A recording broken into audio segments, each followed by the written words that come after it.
Kami rakyat Jawa Barat sudah bangkit. Kami tak mau lagi dibodohi. Kami tahu siapa yang layak kami pertahankan.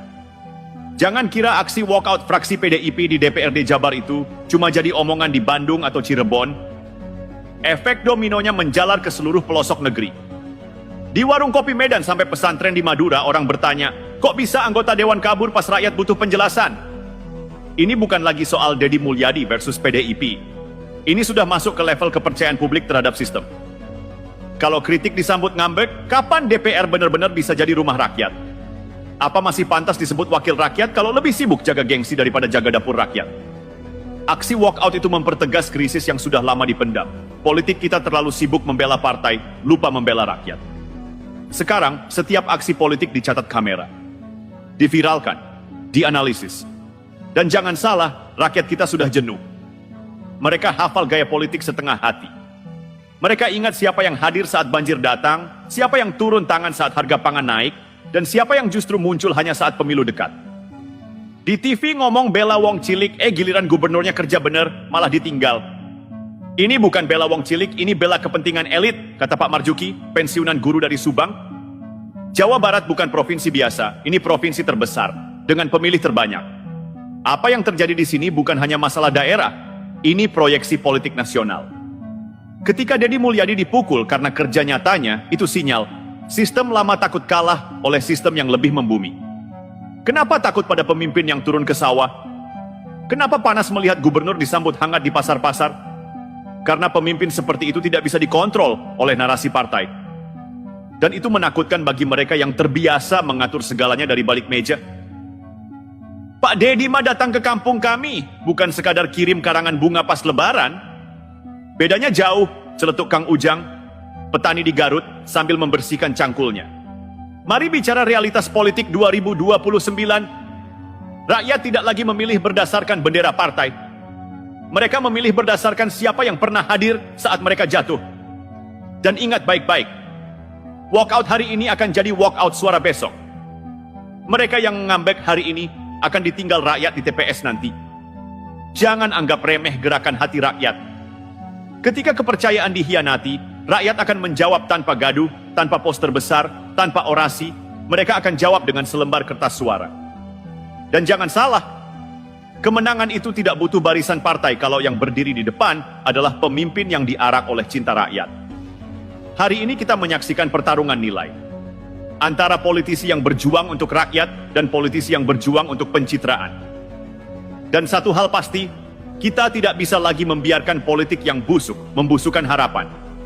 Rakyat Jawa Barat dan Indonesia sudah lelah. Lelah melihat sidang yang diisi sandiwara. Lelah melihat kemarahan dibungkus demokrasi.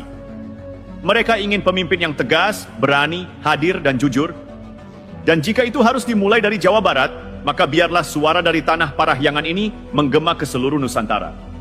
Kami bersama pemimpin yang kerja, bukan yang pencitra. Dan disinilah titik gentingnya. Elit politik pusat mulai gemetar. Kenapa? Karena Deddy Mulyadi bukan sekadar gubernur. Ia simbol perlawanan terhadap politik Jakarta sentris yang selama ini mengatur dari balik tirai. Bagi rakyat, Deddy bukan politisi, ia adalah wong kita. Orang yang mereka lihat ngaso bareng di warung, masuk ke rumah warga, duduk di pematang sawah tanpa protokoler. Pak Deddy teh, nyawa kami ayuna. Mane nama datang waktu Bapak Abdi Gering, can ayah pejabat nusiga kitu, kata Bu Enah dari Sumedang sambil terisak. Satu kisah kecil, tapi itulah suara hati rakyat. Dan suara seperti itu tak bisa dibungkam dengan framing media atau pernyataan pers partai. Para elit kini panik. Mereka mulai sadar. Program populis tak lagi ampuh. Baliho besar tak lagi berarti. Rakyat sekarang memilih berdasarkan jejak kaki, bukan jejak digital. Dan ini ancaman serius. Bagi mereka yang terbiasa mencalonkan boneka, tokoh yang bisa diatur, pemimpin yang tak boleh lebih besar dari partainya, sosok seperti Deddy Mulyadi adalah ketakutan hidup. Rakyat kini jadi pelaku utama. Mereka menolak didikte. Ketika elit menyebar narasi bahwa Deddy arogan, rakyat menjawab dengan realita. Kalau arogan itu artinya kerja tanpa pamrih, datang ke rumah-rumah tanpa kamera, maka kami semua ingin dipimpin orang arogan. Ini bukan lagi soal menang kalah pemilu. Ini soal pergeseran struktur kesadaran rakyat. Dan begitu rakyat sadar bahwa mereka bisa memilih pemimpin tanpa disetir pusat, itulah momen yang menghancurkan skenario lama. Elit pusat terbiasa menukar kursi dengan janji. Deddy Mulyadi datang tanpa janji, tapi kasih bukti. Dan bukti itu lebih berbahaya bagi mereka daripada 1000 orasi politik. Jangan remehkan Jawa Barat. Sejarah bangsa ini membuktikan bahwa gelombang besar selalu lahir dari rakyat kecil yang dikhianati. Revolusi 1998 dimulai dari kampus dan rakyat yang muak. Reformasi birokrasi muncul dari tuntutan yang disuarakan terus-menerus oleh masyarakat. Dan kini, gelombang baru sedang membentuk diri. Gelombang rakyat yang ingin pemimpin sejati, bukan badut politik. Dan kalau elit masih keras kepala, masih merasa bahwa suara rakyat bisa dibungkam dengan buzzer dan framing, mereka sedang menggali lubang politik mereka sendiri.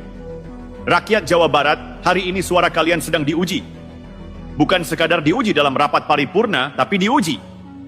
Apakah kalian akan membiarkan pemimpin yang kalian cintai dihancurkan karena tak tunduk pada kepentingan pusat? Tidak. Rakyat tidak sebodoh itu. Rakyat Jawa Barat adalah rakyat yang punya harga diri. Yang tahu membalas, tahu memilih, dan tahu siapa yang layak diperjuangkan. Tonglo Banyarita di DPR, Ariteu nyaho kanyataan di lapangan, celetuk Kang Rahmat, sopir angkot di Tasik. Itu bukan sekadar omongan iseng. Itu ultimatum.